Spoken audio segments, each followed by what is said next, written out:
Y damos la bienvenida a esta hora en el estudio de los desayunos en 24 horas en Quito al coronel Luis Hernández, vocal del Consejo de Participación Ciudadana Transitorio. Gracias por acompañarnos. Buenos días, coronel.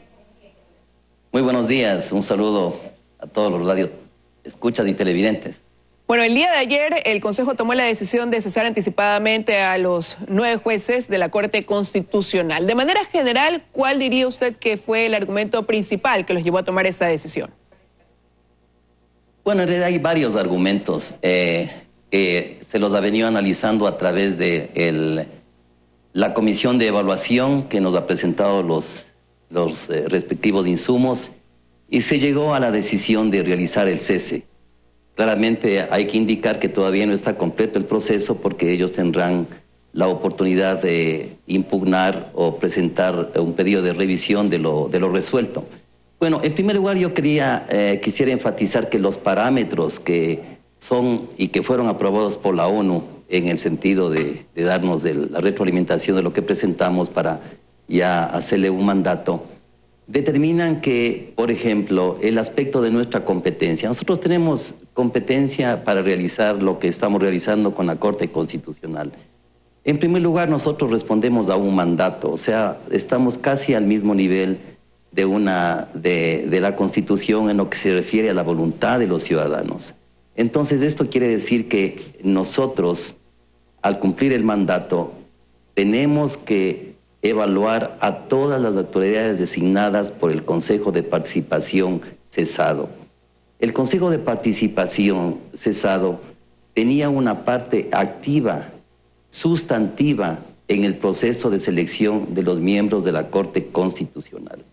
Es así que era el Consejo el que integraba la comisión evaluadora y también la comisión técnica que analizaba sobre la comisión evaluadora. Esto quiere decir que en el proceso de selección participó el Consejo de Participación Ciudadana. Y es más, por lo que establece la Constitución, también entregaba 2 miembros a la comisión evaluadora y también la terna correspondiente a la función de transparencia para la integración de la Corte Constitucional.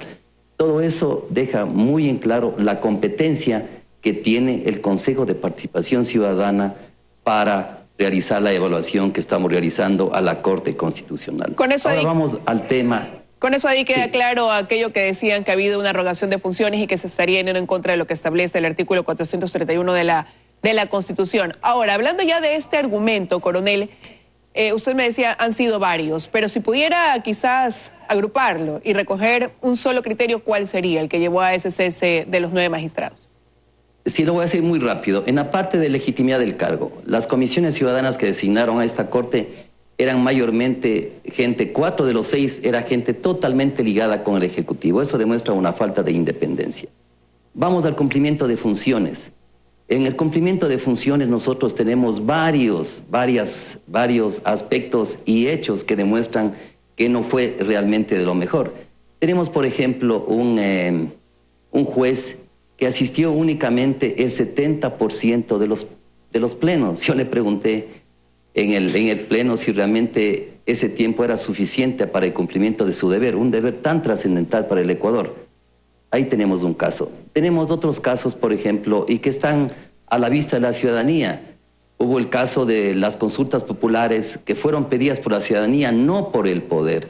Y esas no fueron dadas atención. Hay el caso de una consulta para Quisaquincha, un cantón de la provincia de Los Ríos, en el que hasta ahora no se atiende. Se pedía que para dar el informe de constitucionalidad para una consulta presenten las firmas primeramente. Imagínense lo que es para un ciudadano decirle esto vamos a consultar, presenta las firmas, se va a la Corte y la Corte le cambia las preguntas, tendría que volver a recoger las firmas. Entonces eso es realmente hasta una forma de, perdonen por ser tan fuerte, de burlarse de la ciudadanía. Una Corte Constitucional es, y en cualquier parte del mundo, el más alto órgano de interpretación de la Constitución. A través de ese órgano están protegidos todos los derechos de los ciudadanos. La Corte no es para atender al poderoso ni para atender la coyuntura, y parecería que ese fue el accionar de esta Corte Constitucional. Es así que nosotros tenemos que, por ejemplo, hay en el cumplimiento de funciones que yo estoy detallando, hay aspectos extremadamente contradictorios. En el 2015 aprueba las enmiendas que se pasaron en la Asamblea Nacional, las aprueba, tuvo 5 meses para aprobarlas, tuvo el tiempo suficiente para detallar las consecuencias y para inclusive decir cómo tendría que ser votado. Pero después, hace unos pocos meses, 3 años más tarde, dice que no está de acuerdo con esas reformas que las aprobó y encuentra unas formas en el proceso de votación. ¿Por qué no lo vio antes? Ese es justamente el constituyente, eso es justamente el juez que tiene que valorar sus decisiones y las consecuencias de sus decisiones. Yo tuve la suerte de estar también en la Asamblea Constituyente y ahí se estableció claramente que esta Corte, como el resto de servidores públicos, no podían estar exentos de rendir cuentas, y es por eso que el artículo 233 de la Constitución establece claramente que todos los servidores públicos estarán sometidos a un escrutinio, y eso es lo que estamos haciendo como parte de nuestras funciones. Usted ha mencionado aquí, coronel, falta de independencia, de injerencia dentro de esta función de los jueces, de la función judicial, pero también se ha hablado de falta de legitimidad en sus acciones. ¿Cómo queda entonces todo lo actuado hasta ayer por los jueces de esta Corte Constitucional? Bueno, nosotros no estamos haciendo un análisis jurídico porque esa no es nuestra tarea. Nosotros estamos justamente analizando los hechos y las contradicciones que han existido en el ejercicio de sus funciones. Y en cuanto a la legitimidad, como había expresado anteriormente, está en la forma como fueron designados. Había dicho anteriormente que de la comisión técnica que calificó, 4 tenían nexos estrictos con el Ejecutivo, muy cercanos al Ejecutivo, y eso le quita la independencia. No olvidemos que esta Corte tiene no solamente que ser, sino tiene que parecer, y el parecer empieza desde el momento en que se la genera, y eso lastimosamente no ha existido. Yo creo que nosotros estamos en una continua evolución democrática, y todos estos procesos van a reforzar para que justamente los errores que se han cometido en los procedimientos para elegir instituciones fundamentales como es la Corte Constitucional se vayan corrigiendo. Y así hay diferentes aspectos que se han encontrado en la evaluación, por ejemplo, en el aspecto de los recursos, manejo de recursos económicos. Tenemos que una jueza, por ejemplo, su pareja que más tarde se casó a los pocos meses, a través de del Colegio de Abogados del Guayas, rentó un inmueble para la Corte Constitucional. Eso también ha sido analizado como un tema fuerte de conflicto de intereses. Entonces, realmente la Comisión de Evaluación encontró aspectos que son muy determinantes para haber tomado la decisión que tomamos el día de ayer. Ahora, en su momento, los magistrados ahora destituidos dijeron que de cesarlos, las empresas internacionales que han tramitado procesos en la Corte Constitucional pues podrían iniciar acciones en contra del Estado al quedar deslegitimizado lo que ellos hicieron. ¿Se ha previsto esto, coronel? Bueno, lo que sea ilegítimo no significa que sea ilegal. O sea, un procedimiento para llegar a alguien a una posición puede ser ilegítimo o es ilegítimo, depende el contexto que se analiza. Estoy hablando en forma general. Eso no le quita legalidad a lo que hagan ellos. Entonces, eso no creo que sea un argumento que realmente tiene sustento, porque el proceso que ellos han cumplido como jueces es un proceso en base a leyes, en base a la Constitución. Entonces, no pienso que eso vaya a ser un asunto de fondo que tenga que ver el Estado ecuatoriano en el futuro. Ahora, una vez que fueron cesados, corresponde al Consejo de Participación establecer el mecanismo de designación de los nuevos jueces. ¿Qué harán en este caso? ¿Se apegarán a lo que dice la Constitución, que es conformar esta comisión calificadora integrada por representantes de la función legislativa, ejecutiva y de control social? ¿O más bien optarán por aplicar estas facultades extraordinarias que tiene también el Consejo de Participación Transitorio de crear un nuevo rumbo para la designación de dichos jueces? Como usted comprenderá, el tema ese todavía no puedo concluirlo porque realmente no está terminada la evaluación, hay todavía un proceso de impugnación y el escenario que se presente a futuro ese va a determinar cuáles son los pasos siguientes que tengamos que tomar. Lo que sí es importante como un mensaje, yo diría que la Corte Constitucional siempre en cualquier estado tiene que ser aquella que dé la dirección estratégica en el manejo ético de la ley, en el manejo estricto de la interpretación de la Constitución, de manera que la Constitución sea cumplida tanto por los poderosos, que puede ser el mismo Estado, como por el individuo de a pie, como decimos vulgarmente, porque ahí está la garantía de una democracia cuando todos son medidos con la misma vara y que no sea justamente el poder el que haga que sus decisiones sean avaladas por un organismo que debería ser totalmente imparcial. Porque de lo contrario quedaríamos en un sistema en que solamente el poderoso, el que tiene contactos, pueda sacar adelante una ley o puede sacar adelante un tema de injusticia o un tema de una mala decisión de un juez. La Corte Constitucional realmente debe ser el referente ético del manejo de la ley y de la interpretación de la Constitución, y de ahí nosotros podemos tener un mejor horizonte a futuro. Y desde el punto de vista de quienes conforman el Consejo de Participación, pues lo que hubo en el país fue totalmente lo contrario, y por eso la decisión de cesar a los jueces.